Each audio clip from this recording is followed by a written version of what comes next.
오늘 본문 16절에 보시면은 바울은 고린도 교인들에게 강하게 묻고 있습니다. 무엇을 묻냐? 너희는 너희가 하나님의 성전인 것과 하나님의 성령, 그 하나님의 영을 너희 안에 계시곡이 있다는 것을 너가 왜 알지 못하느냐? 그렇게 묻고 있습니다. 자, 왜 이렇게 바울이 묻고 있을까요? 몇 주에 걸쳐서 말씀드린 것처럼 고린도 교회는요, 어떤 교회였냐? 세상과 똑같이 파벌을 형성하고 분쟁하고 서로 깎아내리고 비방하며 큰 갈등 중에 있던 교회였습니다. 에어컨 잠깐 꺼주셔도 됩니다. 이 영상이 아마 흔들릴 거예요. 그러니까 고린도 교회는 여러 파로 분열되어 있었어요. 나는 바울을 따른다 해서 바울파, 나는 그 바울의 후임자가 설교를 잘하니까 그 사람을 따른다 해서 아볼로파도 있었고요. 베드로가 예수님을 직접 따랐던 정말 수제자니까 우린 베드로를 따른다 했고요. 어떤 사람들은 야, 그거 다 사람들이잖아, 나는 예수를 따를 거야 해서 예수파가 있었어요. 그리스도파. 그러니까 네 갈래로 나뉘어져서 분쟁 중에 있었고요. 서로 비방하고 깎아내리고 평가하며 살아가는 모습을 보이고 있었습니다. 그러니까 세상이 하는 일이잖아요, 사실. 세상이 하는 일이 이 교회 안에서도 똑같이 이루어지고 있었던 것입니다. 그래서 이 세상과 전혀 다른 모습을 보이지 않는 이 고린도 교인들에게 바울이 말한 거죠. 너희가 진짜 너희의 하나님을 믿는다면, 그 너희의 하나님이 너희 안에 거하시는 것을 너네가 진짜 모르냐? 그러니까 이렇게 모르니까 이렇게 세상과 똑같이 행동하지. 그렇게 묻고 있는 것입니다. 나중에 살펴보겠지만 고린도전서 5장을 보시면 분열, 비방, 깎아내리는 거 이 정도가 다가 아니었어요. 분열을 넘어서 심한 음란한 행동을 저지르는 자들도 있었습니다. 교인인데도 불구하고요, 세상 사람들이 하는 음란한 행동을 똑같이 하고 있는 거예요. 고린도라는 지역이 어떤 지역이었냐? 아주 다양한 국가의 사람들이 모여드는 아주 큰 항구 도시였습니다. 문화가 발달되었던 곳이고요. 또 지역권이다 보니까 이제 철학이 발달한 지역권이다 보니까 굉장히 사람들이 철학에 대해서 같이 이야기하는 것도 잘 유행처럼 그렇게 흔한 일이었던 것이 바로 고린도입니다. 근데 발달되고 문화가 또 되게 앞서가는 곳인 만큼 성적으로도 매우 문란한 지역이었습니다. 그리고 아주 각국의 사람들이 몰려들고 또 나가고 하는 곳이기 때문에 굉장히 어떻게 보면은 책임감 없는 어떤 사람과 사람과의 관계, 육적인 관계들이 너무나도 빈번히 일어나고, 또 미신, 어떤 우상을 섬기면서 굉장히 음행에 가까운 아주 더러운 행동들을 하는 또 그런 아주 잘못된 문화도 이 당시에 존재하고 있었습니다. 그러니까 성적으로 아주 문란했어요. 당시에 그리스어로 코린디아 조마이라는 말이 있었습니다. 코린디아 조마이. 이게 무엇이냐? 고린도 방식으로 산다라는 말이에요. 고린도 방식으로. 그러니까 이게 무엇이냐? 고린도 사람들을 따라 살아가는 것이 뭐냐? 성적으로 타락하고 부독하게 사는 것, 또 사치스럽고 방탕하게 사는 것. 그것이 바로 이 코린디아 조마이, 그러니까 고린도 사람처럼 산다라는 뜻이었어요. 그만큼 이 고린도 지역 하면 문란한 곳, 거기 사는 사람들 다 그래, 어떤 이런 평가를 받는 곳이 고린도였죠. 근데 그 안에서 예수님을 믿는 자들이 생겨났잖아요. 어떻게 보면 대단한 결심이죠, 그렇죠? 그러나 그들이 예수님을 믿고 달라진 것 같았음에도 불구하고 여전히 그 고린도인들이 살아가는 것과 똑같이 살아가고 있다는 것을 오늘 바울이 지적하고 있는 것입니다. 그러니까 바울이 얼마나 답답했겠어요. 좀 예수님 믿는 사람으로서 빛과 소금과 같이 이 고린도 지역이란 타락한 이 도시에서 좀 정말 돋보이는 예수 믿는 사람들답게 살아가는 공동체를 꿈꿔왔건만 그게 전혀 되지 않고 있는 모습을 본 거예요. 바울은 그들이 예수를 믿어도 전혀 구별되지 않는 삶을 사는 이유에 대해 정확하게 진단하고 있습니다. 그것은 곧 그들이 스스로 자신의 삶, 자신의 육체에 하나님이 거하신다는 것을 전혀 믿지 못하고 있다는 것이에요. 내 육체와 내 삶이 하나님을 모시는 성전이 된다는 것을 이들이 전혀 이해하지도 못하고 있을 뿐더러 믿지도 않고 있기 때문에 그렇게 제멋대로 살아간다는 것입니다. 만약 하나님이, 여러분 생각해 보세요. 우리 안에 계셔가지고 우리 안에 찾아와 주셔서 우리의 모든 일거수일투족을 다 지켜보고 계신다. 한번 생각해 보세요. 뭐 그런 거죠. 뒤를 돌아봐도 하나님이 보고 계시고요. 잠깐 어디 방에서 나와도 하나님이 계시고요. 항상 같이 계시는 거예요. 우리가 진정 우리의 정욕대로 살아갈 수 있을까요? 우리의 쾌락을 쫓아 살아갈 수 있을까요? 못하죠. 제가 고등학교 때 인천 지역에서 유명한 선생님이 한 분 계셨어요. 정말 신기하게도 부평 지역을 사는 사람들은 다 알았어요. 다른 학교 학생들도. 그 선생님 별명이 뭐였냐면 피바다 선생님이었습니다. 되게 유치하죠? 근데 진짜 피가 난 적이 있어요. 제가 그 선생님 되게 좋아하지만 말씀드리자면은 예전에 과학상자라고 해서 뭐 이렇게 조립하는 뭐가 있었어요. 한국 학생들만 만지는 그런 키트 같은 거예요. 조립식 키트. 근데 그 과학상자 같은 데 보면은 이 망치가 있어요. 플라스틱으로 됐는데 앞에 쇠가 붙어 있는 망치가 있습니다. 잘못하면 그걸로 이마를 때렸어요. 피바다. 그래서 피바다예요. 그리고 한 번은 뭐 누가 한 번 졸았다. 그러면은 그 앞 사람부터 옆 사람, 오른쪽, 뒷 사람까지 같이 어떤 벌칙을 당하냐? 쇠집게 아세요? 이렇게 문서처럼 이렇게 집어놓는 쇠집게. 여러분 그거를 콧구멍에 탁 답니다. 진짜 눈물이 바로 터져 나와요. 바로 나와요. 눈물이 뭐 대장이고 뭐 싸움을 잘하는 친구고 뭐 다 상관없이 다 눈물을 흘립니다. 거기서 함부로 손을 올리면 이제 또 당해야 돼요. 가만히 떼주실 때까지 기다려야 돼요. 울면서. 그러면 떼주세요. 제가 그거 한번 너무 아파가지고 흔들었다 여기 찝혀가지고 피났어요. 저도 그래서 피바다의 위력을 이제 그때 느끼게 됐는데, 제가 이 얘기 왜 하냐? 쓸데없는 얘기 같아 보이지만 사실은 제가 하고 싶은 말 뭐냐, 이 무서운 선생님이요, 그 당시에 야간 자율학습이란 게 있었거든요. 저희 당시에 학생들은요 무조건 9시부터 10시까지 고등학생은 공부를 해야 됐어요. 선택이 아니었습니다. 지금은 선택이지만. 근데 이 담임 선생님이요 항상 있을 수는 없잖아요. 저희들과 항상 같이 있을 수는 없잖아요. 가정이 있는데. 그래가지고요 이 담임 선생님들이 한 주에 한 번은 퇴근을 하시는 날이 있으세요. 근데요 이 선생님이 없는 날 야자는요 저희들 너무 천국과 가도 같습니다. 그냥 제멋대로 해요. 막 놀고요. 막 가끔은 막 말뚝박기도 하고요. 막 이상한 정신 나가서 막 피라미드도 쌓고 막 이상해요. 애들이 막 정신이 나가요. 막 그리고 막 노래방 가자 막 도망치고 막 그렇습니다. 그냥 1시간 만에 사라져 있고 그래요. 어떤 애들은 그냥 가방을 두고 가요. 가방을 두고 다음날 맨몸으로 옵니다. 나는 화장실 갔다가 집에 오는 느낌으로. 선생님이 안 보이면 그래요. 근데 어느 날 이 선생님이 퇴근을 분명히 하셨거든요. 근데 갑자기 다시 들어오셨어요. 그래가지고 그날 가방을 놓고 왔던 7명 애들이 바로 이제 전화가 갔죠. 야 너네 다 걸렸다. 죽었다 이제. 이 친구들 너무 깜짝 놀래가지고요. 막 후회를 했지만 이미 늦었습니다. 그래가지고요 돌아올 때 어떻게 왔냐. 애들이 기발해요. 맞지 않으려고 체육복, 그 당시 한여름이었는데 아주 긴팔 체육복을 갑자기 교복 안에 다 입고 왔어요. 매 맞을 때 조금이라도 덜 아프자고. 그러니까 사람이 이렇습니다. 조금이라도 무서운 사람 앞에 있으면은 조심하게 돼요. 그죠? 내가 설령 이렇게 하고 싶어도 이 사람 눈치 봐서라도 조심해야 합니다. 여러분 경찰은 어떻습니까? 미국 경찰 무섭잖아요. 그럼 경찰 앞에서 우리가 함부로 핸드폰 만질 수 있으니까 차 안에서. 조지아에서 그럴 수 없잖아요. 그렇죠? 그리고 과속? 말도 안 되죠. 무서운 일이죠.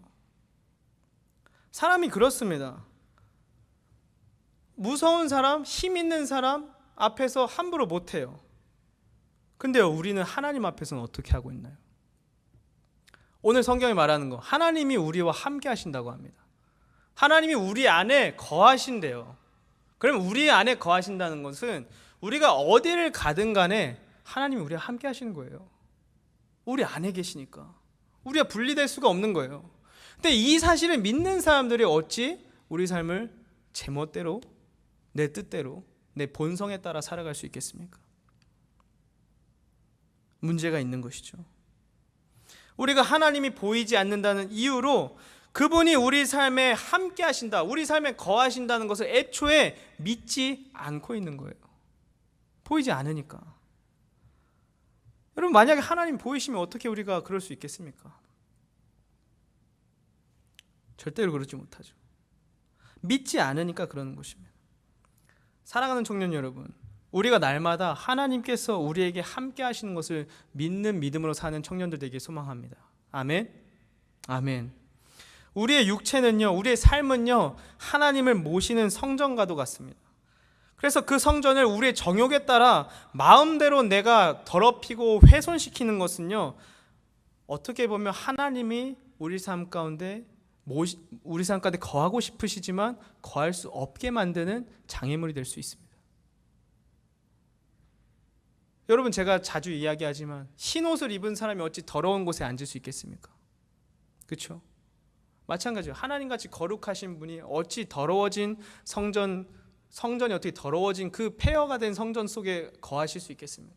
우리의 삶이 그렇게 더러워져 있다면, 우리 삶이 그렇게 죄 가운데 무너져 있다면 어찌 우리 삶 가운데 하나님의 능력이 드러날 수 있을까요? 그래서 바울 다시 한번 경고합니다.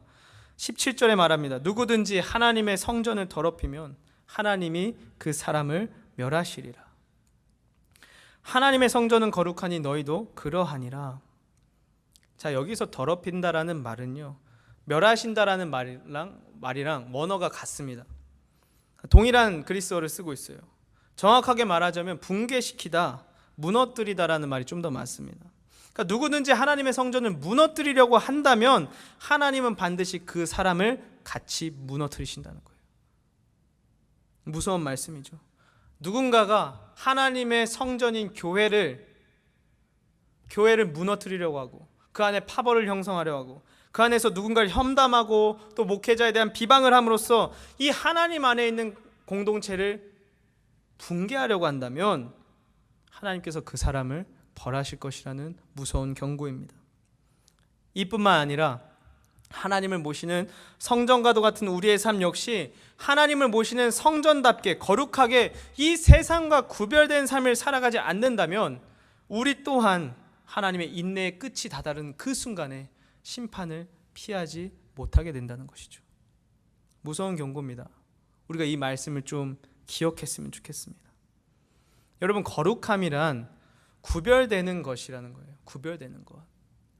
또 완전히 정제된 불순물이 남아있지 않은 순금과 같은 것입니다. 정결한 것. 여러분, 실제로 하나님의 성전이 구약시대 레위기 같은 거 보면 얼마나 거룩하고 또 정결하게 유지되고자 최선을 다했는지 모릅니다. 또 하나님이 얼마나 엄격한 수칙들을 세워놨는지 모릅니다. 거기에 들어가는 사람도 함부로 못 들어갔어요. 정결의식을 치러야 됐고요, 제사를 드려야 했습니다. 깨끗해져야 됐어요. 하나님이 원하시는 요구대로 철저히 행해야만 그 안에 들어갈 수 있었습니다. 또 그 안에 있는 자신의 모든 더러운 죄를 사함 받아야만 그 안에서 살아남을 수 있었어요. 대제사장들조차도. 하나님은 그토록 엄격하게 이 세상과는 구별되시는 전능하신 하나님이십니다. 너무나도 깨끗하시기 때문에, 완전하시기 때문에, 순결하시기 때문에. 여러분, 그런 하나님을 모시려면 어떻게 해야 되겠습니까? 그분의 수준에, 그분의 눈높이에 맞춰야죠. 여러분, 우리가 귀한 손님을 모실 때를 한번 생각해 봅시다. 만약에 귀한 손님이 우리 집에 찾아온다고 생각해 보세요. 평소에 하던 대로 빨래 그냥 널브러진 채로 음식도 막 이게 설거지통에 넣은 채로 그냥 부릅니까? 절대 안 그러죠. 열심히 방을 치웁니다. 굉장히 중요한 손님 막 전날부터 막 치워놔요. 버릴 거 버려놔요. 저도 맨날 손님 오면 맨날 박스 버려놓고요. 애기 변기 그 기저귀 똥 맨날 모아놓은 거 있어요. 그것도 다 비웁니다. 그 냄새 누가 맡아보지도 않는데 버려요. 혹시라도 이거 뭔가 하고 열었다가 깜짝 놀랄까봐. 진짜 엄청난 독가스가 나오거든요. 진짜로 독가스예요 정말. 그러니까 막 다 비워놓습니다. 뭐 닦아놓고 뭐 세정제 발라서 막 열심히 쓱싹쓱싹 지워놓고 그렇죠. 세상에서도 그렇습니다. 군대는요, 여러분, 한국 군대는 좀 심해요. 미국은 이럴지 모르겠어요. 한국 군대는 정말 실제 일어난 일입니다.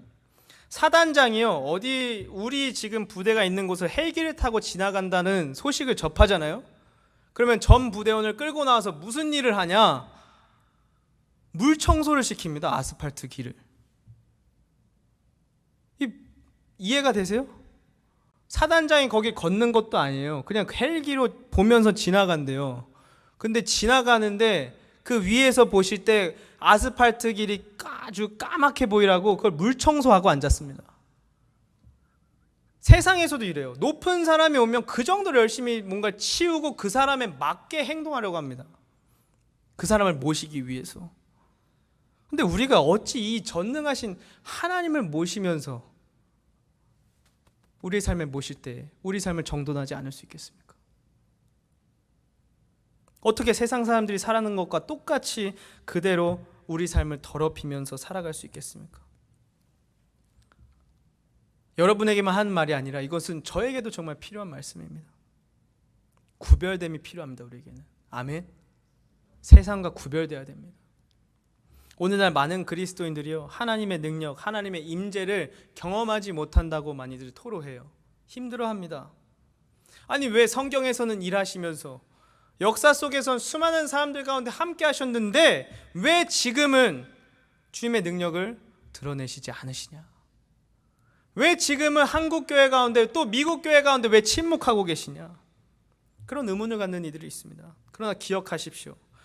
오늘 이 말씀을 통해서 우리가 깨닫게 되는 것은 우리의 교회가, 우리의 삶이 하나님의 능력이 드러나지 않고 있다면 그것은 우리가 하나님을 모실 만한 거룩한 삶, 구별된 삶을 살아가지 못하고 있기 때문에 그럴 수 있다는 것입니다. 하나님께서 우리가 가운데 거하지 않으시는 이유는 우리가 정말 하나님을 모실 만한 거룩한 삶을 교회가 또 우리 그리스도인들이 살아가지 않기 때문에 그렇습니다. 성경에서요, 구약시대 하나님의 교회는 하나님의 임재와 능력이 드러나는 상징과도 같은 물건이었습니다. 이 하나님의 궤가 곧 하나님이었어요. 하나님의 임재가 드러나는 곳이니까 만질 수도 없었고요, 가까이 할 수 없었습니다. 그런데요, 이스라엘이 아주 하나님을 떠나 타락했을 때요, 엘리 제사장이라는 사람이 있었는데요, 이 엘리 제사장의 아들 홈니와 비느하스는요 제사장이었습니다. 아버지가 대제사장이고, 이 제사장인 이 홈니와 비느하스, 이 아들들은요 너무나도 문란한 삶을 살았습니다. 그리고 자기에게 주어진 이 종교적인 권력, 이것을요 아주 마음대로 오용하며 살았어요. 그러다가 전쟁이 일어나자 그들이 하나님의 궤를 진영 가운데 세워서 하나님의 능력을 통해 전쟁에서 승리해 보려고 합니다. 근데 결과는 어떻게 되었을까요? 평소 같았으면 하나님의 궤와 함께 가는 이스라엘은 지지 않았습니다. 하나님이 승승장구하게 하셨습니다. 근데 어떻게 되었을까요? 전쟁에서 패하게 되었습니다. 하나님은요 그 전쟁터 가운데서 그들이 아무리 하나님의 상징, 하나님의 임재가 드러나는 그 궤를 지고 가는 그 상황 속에서도 어떠한 능력도 보여주지 않으셨어요. 심지어 홈니와 비느하스는 그 전쟁터에서 죽게 되었습니다.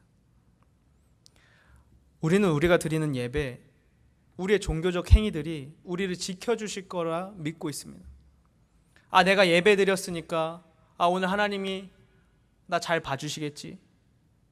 내가 오늘 헌금 11조 잘 지켰으니까 하나님이 나 보호해 주시겠지. 나 앞으로 돈 더 잘 벌게 해주시겠지. 그러니까 우리가 해오는 예배와 우리의 종교적 행위들, 내가 기도 더 열심히 하고 내가 더 큐티 읽고 말씀 묵상하니까 하나님 나를 지켜주시겠지. 우리의 행위에 너무나 많은 집중을 하고 있어요. 그러나 여러분 기억하십시오. 이 행위들이 결코 우리를 지켜주지 못합니다. 이 행위들을 했다고 해서 하나님의 임재가 반드시 드러나는 것이 아닙니다. 사랑하는 청년 여러분, 우리가 행위가 아닌 하나님 앞에서 거룩하게 살고자 노력할 때에, 그때에 하나님의 능력이 우리 삶 가운데도 나타나고 경험케 될 줄 믿습니다. 아멘. 아멘. 오늘날 교회들이 힘을 잃고 세상에 손가락질 당하죠. 그러나 이전에 초대교회가 세상에 박해받았던 것과 너무나도 성격이 다릅니다. 교회가 이 지경까지 된 것은 어떻게 보면 우리들에게서 거룩함이 사라졌기 때문에 그렇습니다. 오늘날 어떤 이가 교회 다니는 사람은 다르다라는 말 합니까? 여러분 들어보셨어요? 그래도 교회 다니는 사람들이 좀 다르지. 들어보셨어요? 들어보셨어요? 엄미자님 되게 열심히 사셔가지고 교회 다니는 사람 다르다. 저는 이 말 못 들어본 지 너무 오래됐어요. 제가 제일 자주 듣는 말 뭐냐? 야, 교회 다니는 사람도 다 똑같더만 이거예요. 비슷한데 굉장히 기분 나쁜 소리죠. 교회를 다녀도 다 똑같던데, 이 말 여러분 들어보시지 않았나요? 오늘 우리가 살아가는 이 시대 속에서는요, 사실 이 말이 더 자주 들립니다. 안타까운 현실이죠. 전 여기 모인 우리가 오늘부터라도 하나님을 모시는 성전으로서 거룩함을 온전하게 회복하게 되는 여러분 되었으면 좋겠습니다. 아멘. 아멘. 우리는 하나님의 성전이심을 믿으시기 바랍니다. 아멘. 아멘. 바울은 이어서 말합니다. 지혜로운 자가 되라고 말합니다. 지혜로운 자. 3장 18절에 아무도 자신을 속이지 말라. 너희 중에 누구든지 이 세상에서 지혜 있는 줄로 생각하거든 어리석은 자가 되라. 그리하여야 너희들은 지혜로운 자가 되리라. 바울이 말하기를 이 세상에서 진정 지혜로운 자가 되는 비결은 무엇이냐? 남들보다 뛰어난 스펙을 갖는 것이 아니고요, 많은 지식을 갖는 것 아니고요, 남들보다 현명한 선택을 할 줄 아는 어떤 위치, 노련함을 갖추는 것이 아니라요, 아이러니하게도 오히려 어리석은 자가 될 때에 가능하다고 말하고 있습니다. 세상은요, 어떻습니까? 자신의 부족함을 들키려 하지 않습니다. 누가 이 세상에 자신의 부족함과 연약함을 막 드러내는 사람이 있습니까? 여러분, 어떤 어리석은 사람이 소개팅을 나가서 처음부터 저는 이런 단점이 있고요, 저는 이렇고요, 저는 여자의 마음 몰라줍니다, 막 이런 사람 어디 있어요? 그렇죠? 없습니다. 내 단점을 먼저 막 드러내는 사람이 없어요. 취업을 준비하는 청년들한테 이런 말 많이 들었습니다. 면접관이 단점을 물어보면 이렇게 대답해야 된대요. 그냥 단점을 물어본다고 해서 내 단점을, 내가 생각하는 진짜 단점을 고지고대로 말하면 절대 안 된대요. 단점을 어떻게 말해야 되냐? 단점 자체를 그대로 말하는 것이 아니라 단점인 것 같은 장점을 말해야 된대요. 이런 이상한, 그죠? 무슨 함정도 아니고, 그죠? 단점 같은 장점, 이게 뭐냐? 예를 들면 이런 거예요. 본인이 생각하는 단점은 무엇입니까? 물어봤을 때 이렇게 대답한 거죠. 제 단점은요, 막 심각한 척하면서, 사실 저는 완벽을 추구하느라 제 자신을 한계로 몰아붙이느라 매일이 아주 고되고 힘듭니다. 이게 제 단점입니다. 막 이런 거죠. 저는 너무 성실해가지고요, 주변 사람들이 많이 피곤해합니다. 막 이런 거. 이건 단점인지 장점인지 모르겠는 그런 말을 하라는 거예요. 세상이 그렇습니다. 세상은요, 어느 누구도요 단점이 있어 보이려 하는 사람 없습니다. 남 앞에 숙이고 들어가려고 하지 않습니다. 어리석어 보이고 싶어 하지 않습니다. 그러나 바울은 우리가 자신의 한계를 인정할 줄 알고 나의 단점, 나의 연약함, 이 모든 것들을 겸손히 인정할 줄 아는 어리석음이 필요하다고 말합니다. 약한 걸 드러내는 건 세상이 보기에 어리석은 행동이죠. 그렇죠? 하지만 이 어리석음이 필요하다는 거예요. 왜냐? 내 한계와 내 약함을 인정할 때에 전능하신 하나님을 우리가 찾게 되기 때문입니다. 아멘. 그래서 그 가장 어리석은 선택이 가장 지혜로운 자가 되는 비결이라는 것이에요. 이재철 목사님이 창세기 4장 26절의 말씀을 이렇게 해석하신 적이 있습니다. 창세기 4장 26절 말씀을 보시면, 찾아보실 수 있는 분 찾아보셔도 좋습니다. 여기 이렇게 기록되어입니다.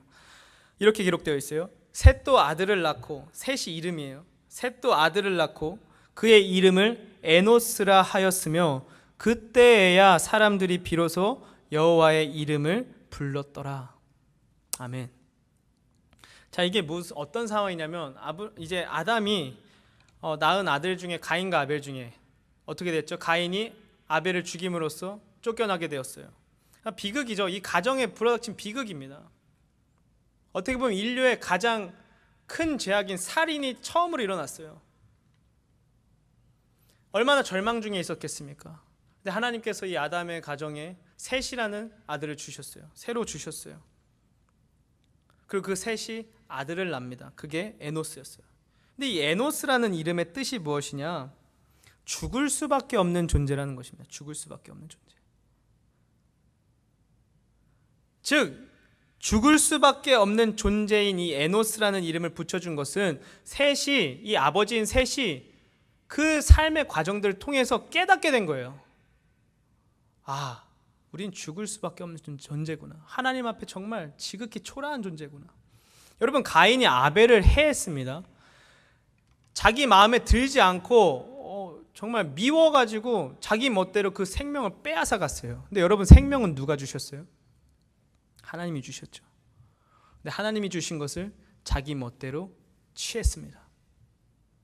이것은 무엇이에요? 하나님의 자리를 넘보는 교만의 결과입니다. 가인의 이 살인이 단순히 어떤 감정적인 살인으로만 보지 마십시오. 하나님을 향한 도전이기도 했습니다. 근데요, 그 가인의 말로를 보고 모든 이 결과들을 보면서 이 사람이 깨닫게 된 거죠. 아, 인간은 하나님과 같이 될 수 없는 존재구나. 하나님과 같이 될 수 없는 존재. 그렇게 자신의 한계를 깨달은 그때의 사람들이 어떻게 했냐? 비로소 여호와의 이름을 불렀더라. 그 한계를 깨닫는 그 순간이 이르러서야, 깨닫게 돼서야 하나님을 찾기 시작했다는 겁니다. 사랑하는 여러분, 우리가 하나님을 찾는 믿음의 사람들, 겸손한 자들로 거듭나게 되시기를 진심으로 소망합니다. 아멘. 아멘. 19절을 보시면 이 세상의 지혜는 하나님 앞에 다 어리석은 것이라 얘기하고 있습니다. 또 기록된 바 하나님은 지혜 있는 자들로 하여금 자기 꾀에 빠지게 하시느니라 하였습니다. 여러분, 이 세상 지혜가 왜 하나님 앞에 어리석은 것일까요? 한번 생각해 보세요. 저는요, 딱 이게 떠오르더라고요. 여러분, 스티브 잡스가 살아있을 때 만약에 이런 사람이 있다고 생각해 보세요. 스티브 잡스 앞에서 막 갑자기 아이폰을 막 꺼내가지고 막 전화를 막 해요. 막 아이폰 갖고 노래를 막 들어요, 앞에서. 스티브 잡스 앞에서. 근데 괜히 옆에 와서 괜히 아이폰 막 보여줘요. 막 기능을 자랑합니다. 막 이게 돼. 막 야, 이거 봐. 야, 이거 된다. 막 스티브 잡스 앞에서 내가 지금 새로 산 신형 아이폰을 자랑하고 있는 걸 너무 우스운 상황 아닙니까? 이 사람은 지금 이 자랑을 듣고 있는 사람은 누구예요? 이 아이폰을 만들고 개발한 사람이에요. 이 사람 앞에서 신형 아이폰이 뭔 그렇게 의미가 있겠어요? 뭘 자랑할 거리가 있습니까? 이 사람이 만들었는데. 그러니까 이 세상의 지혜라는 게 그렇습니다. 하나님이 이 세상을 다 다스리시고 창조하셨는데 그 하나님 앞에서 우리가 어찌 세상의 지혜를 자랑할 것이 있겠습니까? 하나님 앞에서는요, 아무리 대단해 보이는 학설, 이론, 어떤 모든 지혜, 지식들이요, 하나님 앞에서는 다 부족해 보일 뿐이에요. 완전치 못한 것들이에요. 다 유한한 것들. 언젠가는 변화되고 언젠가는 개정되고 언젠가는 사라질 것들. 세상의 지혜란 것이 그렇습니다. 근데 어찌 우리가 하나님 앞에서 자랑할 수 있을까요? 또 주께서 지혜 있는 자들의 생각을 헛것으로 아신다 하셨느니라. 그런즉 21절에 누구든지 사람을 자랑하지 말라. 만물이 다 너희 것임이라. 그러니까 그 하나님 앞에서 우리가 어찌 이 세상의 것들을 자랑할 수 있을 뿐만 아니라 어찌 하나님 앞에서 사람을 자랑할 수 있겠습니까? 여러분, 오늘날 사람을 자랑하는 사람들이 참 많죠. 이게 무엇이냐? 나는 이 사람을 따러, 나는 이 사람을 정말 존경해. 나는 이 사람에 대한 믿음과 기대가 있어. 정치인들을 향한 우리의 마음이 그렇지 않습니까? 페이스북 보면 많은 말들이 보이죠. 근데 여러분, 이 시대가 어떻습니까? 우리가 정말 정의롭다고 생각하고 사회를 위해서 헌신하는 사람들 같이 여겼던 사람들이요, 정작 사회를요 무너뜨리는 행동을 할 때가 너무 많습니다. 우리의 그 기대를요 저버릴 때가 너무 많아요. 우리가 사람에게 왜 믿음을 다 주어서는 안 되냐? 사람은 그런 존재입니다. 언젠간 넘어지는 존재예요. 언젠가는 우리의 기대를 충족시켜주지 못할 존재들입니다. 그런데 우리가 어찌 사람을 하나님 앞에 자랑할 수 있겠습니까?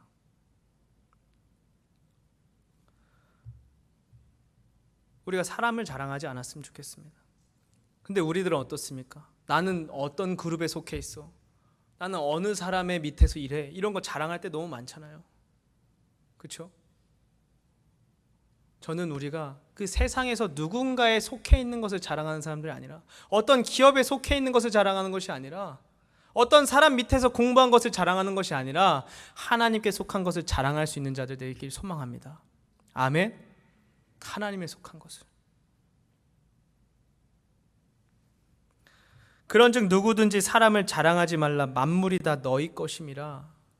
이게 뭐예요? 이게 무슨 말씀일까요? 저는 이 말씀이 굉장히 사실은 해석하는데 어려웠어요.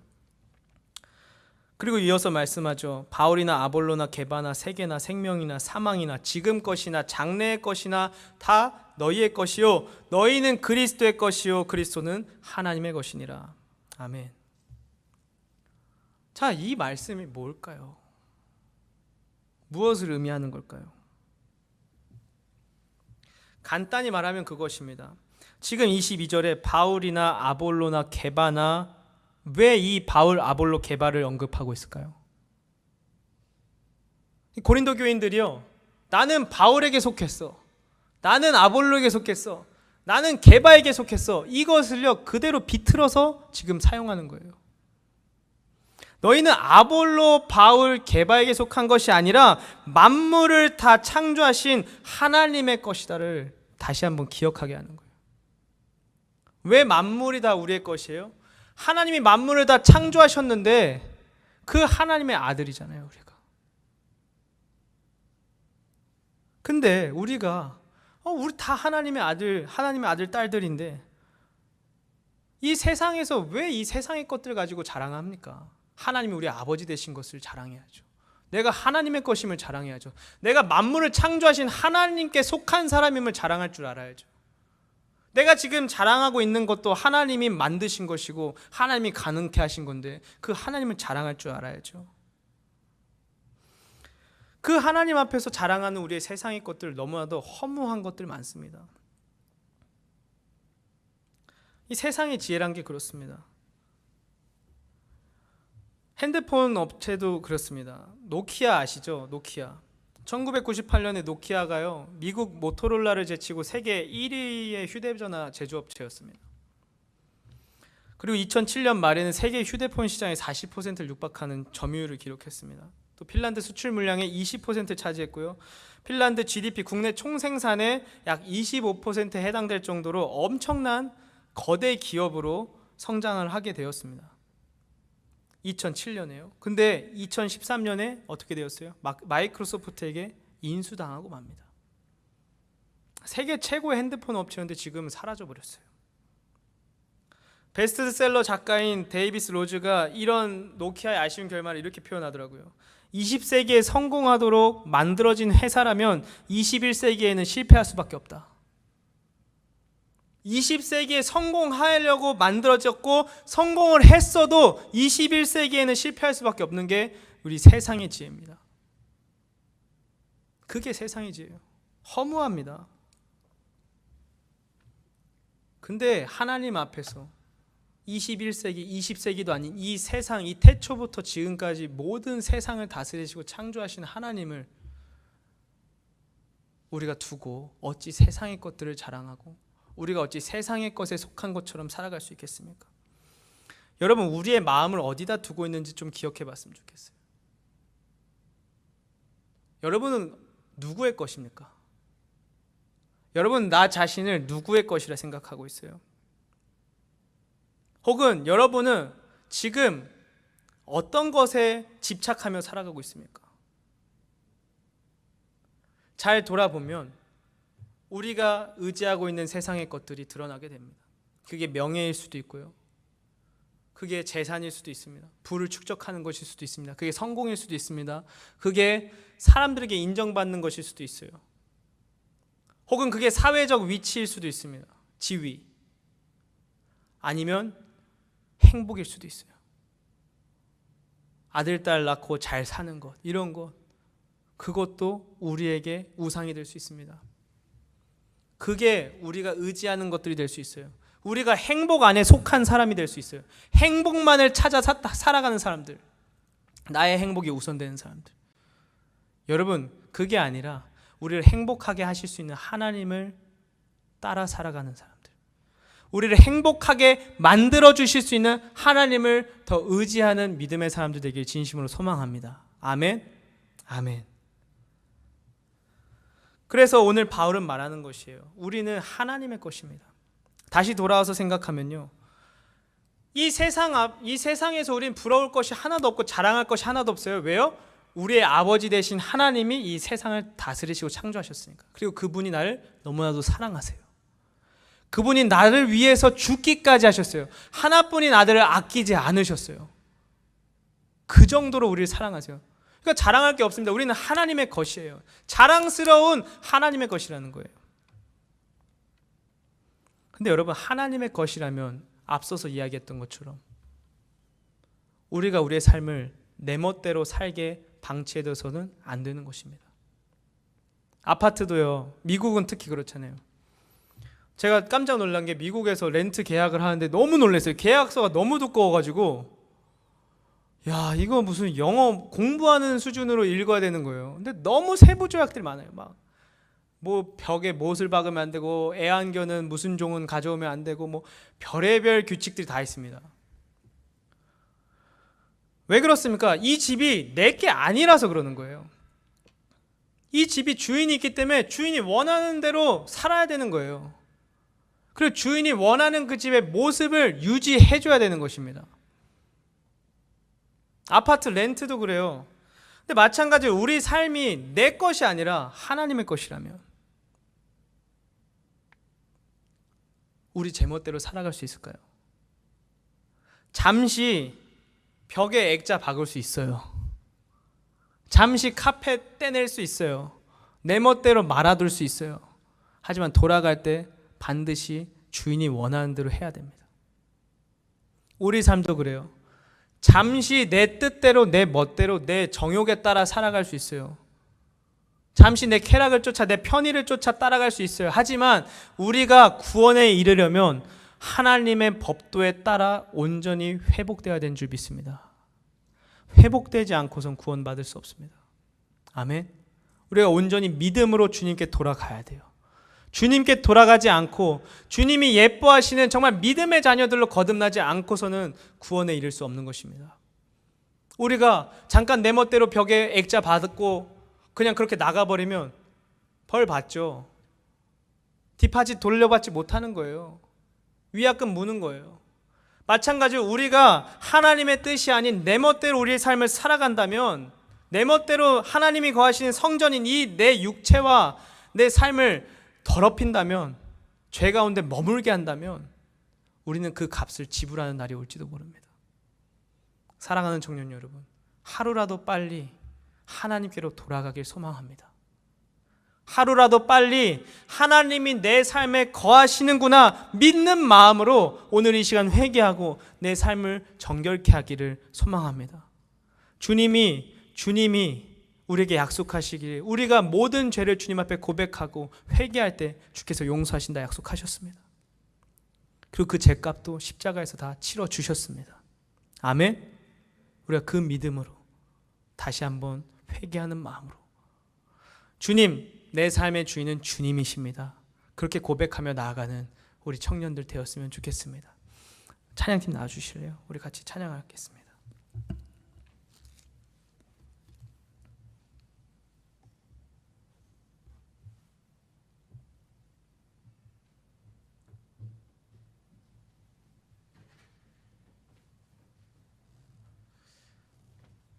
여러분, 우리의 삶이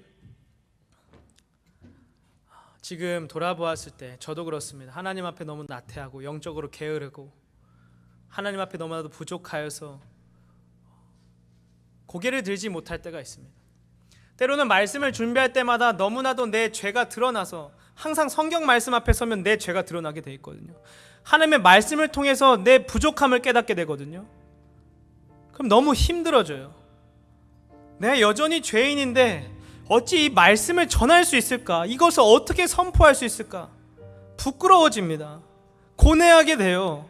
그냥 쓰면 될 것도 써지지가 않을 때가 많습니다. 내 삶 때문에. 그러나 이 삶을 돌이키려고 하고 다시 회복시키려고 해도, 노력해도 잘 안 될 때가 너무 많아요. 내가 이미 깊이 죄악 가운데 넘어진 상태라면 마치 그것이 없었던 것처럼 사는 것이 너무나도 어려운 것이 현실입니다. 어떻게 돌아가야 될지도 모르겠고요. 어떻게 주님 앞에서 다시 회복되는 것이 어떻게 가능한지도 잘 모르겠습니다. 와닿지 않을 때가 있어요. 여전히 내 죄된 습성과 내 본성은 잠깐 내가 거듭난 것 같아 보여도 나를 다시 끌어내립니다. 다시 넘어지게 만듭니다. 그때마다 신음이 나오죠. 괴롭죠. 불가능한 것 같아 보이죠. 우리가 어찌 하나님의 성전을 우리 멋대로 구멍을 내었는데 우리가 어찌 그것을 온전히 복구하고 회복시킬 수 있겠습니까? 우리에게 그런 능력이 없는데. 우리는 기술이 있는 것도 아닙니다. 여러분, 죄 가운데서 온전히 자유할 수 있는 기술이 있는 분들 있습니까? 그런 의지가 있는 분들 있습니까? 아무도 없습니다.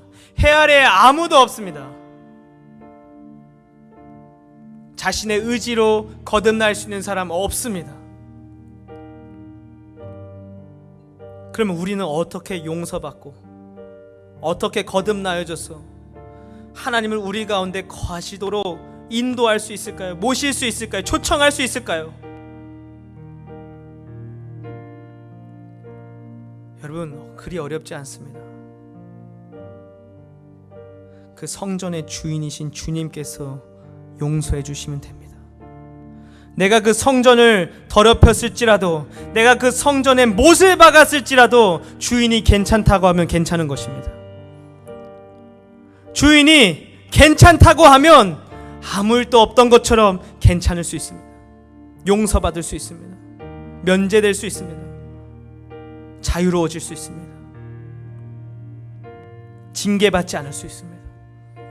사랑하는 청년 여러분, 오늘 이 시간 주님, 저의 연약함을 고백합니다. 저의 죄를 고백합니다. 저는 너무 많이 넘어집니다. 그러나 주님, 이 모든 죄를 용서하여 주셔서 오늘 주님을 내가 내 안으로, 내 육체 안으로, 내 심령 가운데로 주님을 나의 중심으로 모실 수 있게 해달라고, 그렇게 같이 우리가 찬양하면서 같이 기도했으면 좋겠습니다. 우리 간절한 마음으로 우리 함께 자리에서 일어나서 같이 찬양하도록 하겠습니다.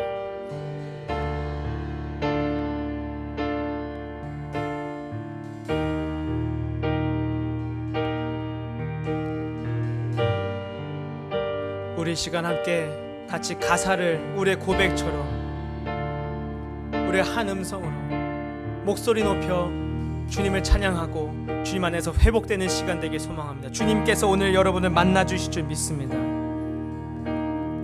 주 안에서 내 영혼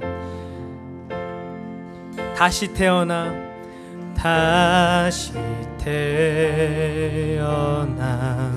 이전 것은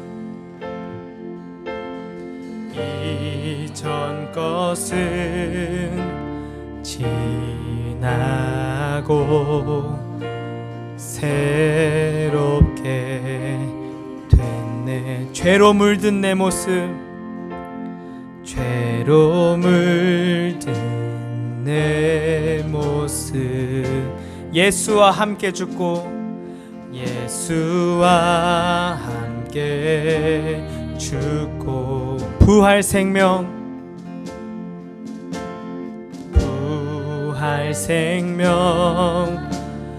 내 안에 새로운 삶이 열렸네. 우리가 먼저 주님을 택한 것이 아닙니다.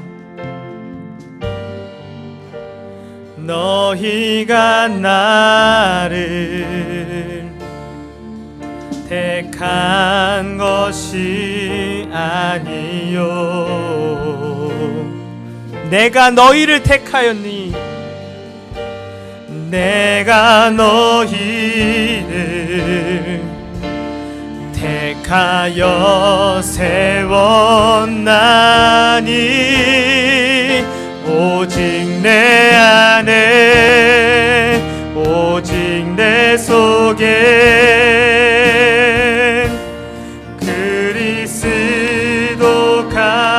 사네. 오직 내 삶에 오직 내 맘에 그가 주인 되셨네. 우리 이 시간 다시 한번 마음에 손을 얹고 같이 이 목소리로 한 목소리로 같이 찬양했으면 좋겠습니다.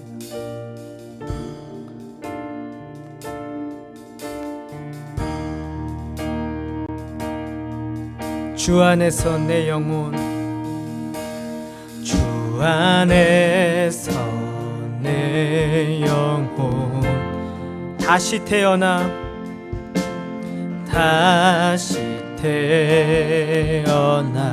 이전 것은 지나갑니다. 나의 죄된 삶은 지나고 이제 주를 믿는 자로 새롭게 거듭납니다. 새롭게 됐네. 죄로 물든 내 모습, 죄로 물든 내 모습 예수와 함께 죽고 예수와 함께 죽고 부활 생명 내 안에 새로운 삶이 열렸네. 너희가 나를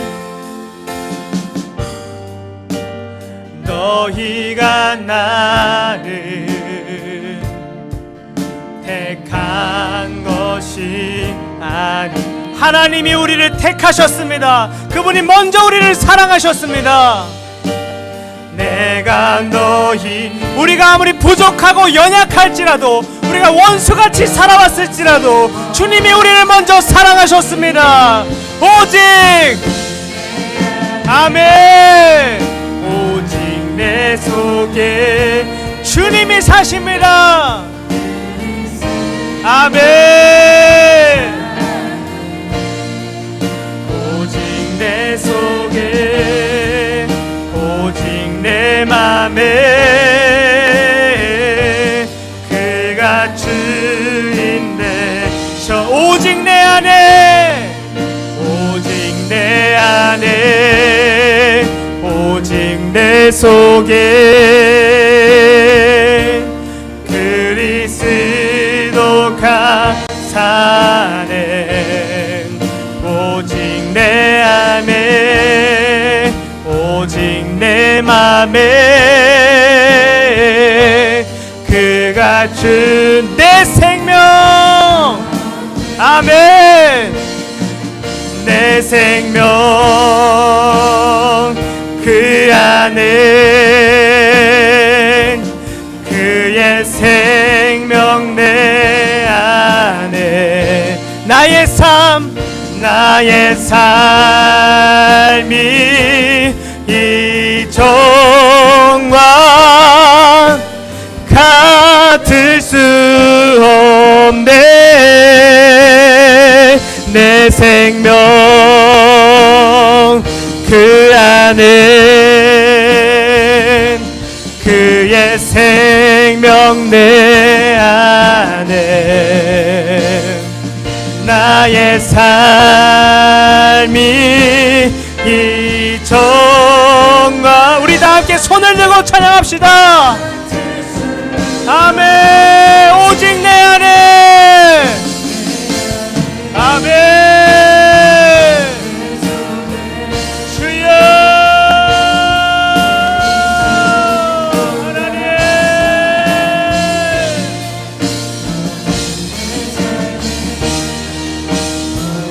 내 맘에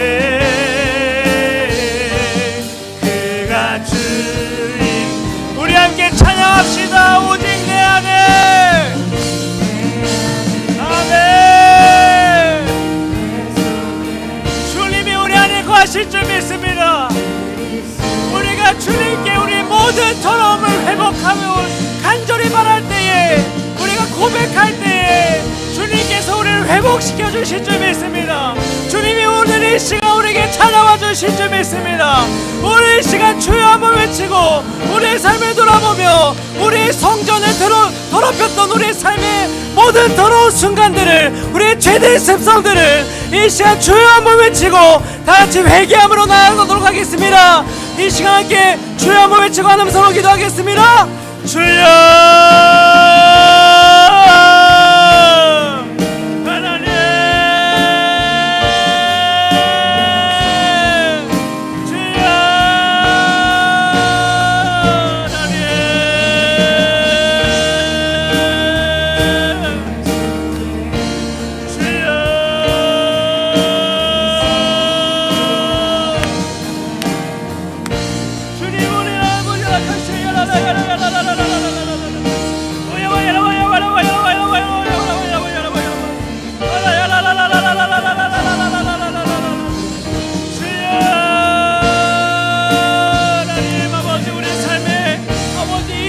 헛된 것들을 의지하며 하나님을 의지하지 않고 하나님을 신뢰하지 않고 하나님이 내 삶의 기도를 들어주신다는 확신 없이 하나님을 찾지 않고 살아왔던 저희들 주여 용서하여 주시고, 나는 이 세상에 속한 것이라 자랑하며 이 세상의 것들에 우리의 눈과 마음이 빼앗겨왔다면 주여 오늘 이 시간 용서하여 주시옵소서. 주여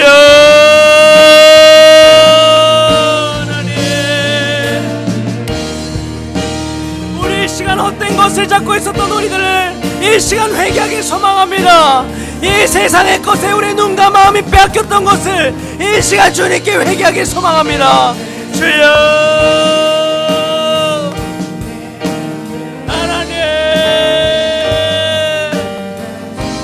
하나님 이 시간 우리의 믿음 없음을 고백하기 소망합니다. 주님, 내가 하나님을 믿지 못하였습니다. 하나님이 우리 삶 가운데 거하시고 우리의 일거수일투족을 보고 계신다는 것을 내가 믿지 않고 살아왔습니다.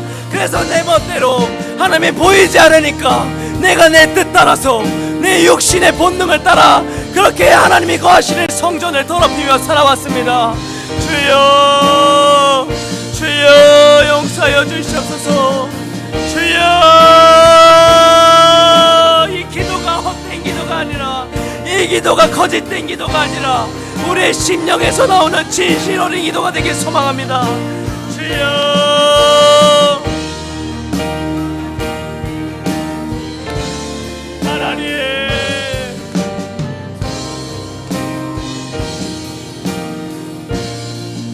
우리 이 시간 한 번 더 기도하겠습니다. 오늘 에노스 이야기를 기억하십시오.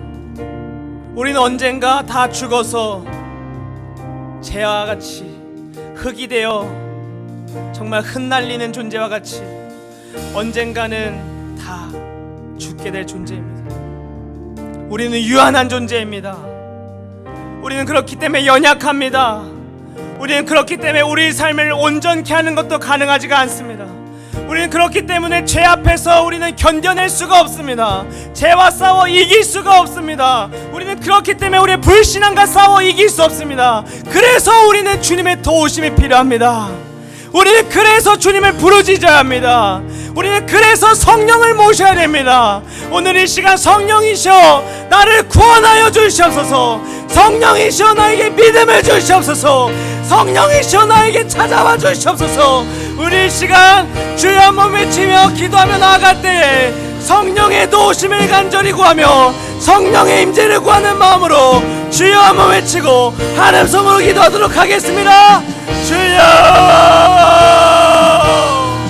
하나님,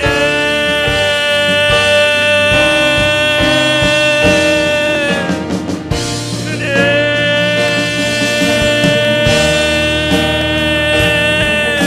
아멘. 성령이시 오늘 이 시간 우리 청년 가운데 또 저와 가운데 이 찬양팀 가운데 주님 함께하여 주셔서 오늘 이 시간 우리 마음의 중심에 찾아와 주셔서 자리 잡아주시고 우리의 삶을 변화시켜 주시옵소서. 주 예수 그리스도의 영이 우리 가운데 호흡하시고 살아계시며 우리의 삶 가운데 항상 동행하심을 믿을 수 있는 믿음을 우리에게 토하여 주시옵소서. 주여 아버지, 아버지 간절합니다. 하나님, 저의 말과 저의 기도로는 아무것도 할 수 없으나 주님께서 저의 모든 것을 사용하실 때, 저의 기도를 들어주실 때 어디 불가능한 것이 있겠습니까? 성령이시여, 부족한 종이 드리는 이 기도가 하나님 하늘나라의 상달이기 소망합니다. 주여, 우리 청년들의 심령을 고쳐주시고 그 안에 있는 상처와 하나님과 나 사이에 가로막는 장애문들을 주님 허물어 주셔서 회복되게 하여 주시고 주님 거듭나게 하여 주시옵소서. 주여, 주여, 아멘, 아멘. 하나님, 아멘. 성령이시여, 오 성령이시여, 주님 아버지 불로 찾아와 주시고 비둘기와 같이 찾아와 주셔서 우리를 평안케 하여 주시고 우리의 모든 상처와 우리의 모든 허물을 덮어주시옵시고 우리를 새롭게 회복시켜 주시옵소서. 하나님이 거하실 수 있는 성전으로 거듭나게 하여 주시옵소서. 우리가 하나님의 것임을 잊지 않고 살아가게 하여 주시옵소서. 우리가 이 세상에 속한 사람이 아니라 하나님께 속한 하나님의 자녀임을 잊지 않게 하여 주시옵소서. 하나님은 아빠 아버지라 부를 수 있는 하나님의 아들 딸임을 잊지 않게 하여 주시옵소서. 불가능함이 없으시고 전능하신 하나님이 나의 아버지가 되어주셔서 성령을 보내주시어 나와 시공간을 뛰어넘어 나와 함께 하시며 나의 기도를 듣고 계심을 우리가 믿을 수 있는 믿음을 더하여 주시옵소서. 오 성령이시오, 성령이시오, 오 주님, 오 주님, 우리의 영혼을 회복시켜 주시옵소서. 아멘. 하나님 아버지 감사합니다. 오늘 이 시간 이 말씀처럼 우리가 하나님의 것임을 잊지 않고 하나님의 성전임을 잊지 않고 살아가는 저희들 되게 하여 주시옵소서. 우리는 하나님이 거하시는 성전입니다. 하나님 우리 안에 거하여 주시고 우리의 더럽혀진 심령을 회복시켜 주시고 제 가운데서 우리를 건져내 주시옵소서. 영적인 나태함에서 우리를 건져내 주시고 우리의 죄된 습성 가운데서 우리를 건져내 주셔서 이 세상의 유혹 가운데 속한 것이 아니라 이 유혹 가운데 넘어지는 것이 아니라 하나님 우리를 하나님의 자녀답게 살아갈 수 있도록 하나님의 것답게 살아갈 수 있도록 주여 우리를 새롭게 빚어가 주시옵소서. 하나님 우리는 그렇게 돌아가는 것이 우리의 능력으로 가능하지 않습니다. 오로지 성령님께서 우리 안에 찾아와 주실 때 가능함을 믿습니다. 성령이시여 우리 가운데 자리 잡아 주시옵소서.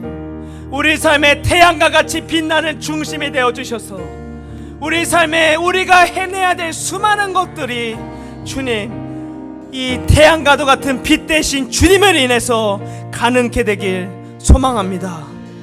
가능케 하시는 성령의 능력을 우리 삶 가운데 맛보아 아는 믿음의 사람들로 거듭나게 하여 주시옵소서. 모든 것을 주님께 맡깁니다. 주여 주님 인도하여 주시옵소서. 지금은 우리 주 예수 그리스도의 극진하신 사랑과 모든 만물을 창조하신 하나님 아버지의 크신 은혜와 사랑이 또 이곳에 있는 우리 모든 가운데에 함께 하시고 거하시는 성령님의 인도하심 가운데에 그 하나님이 주시는 모든 축복과 은혜와 사랑이 우리의 심령 가운데 영원토록 함께 하기를 간절히 축원하옵나이다. 아멘.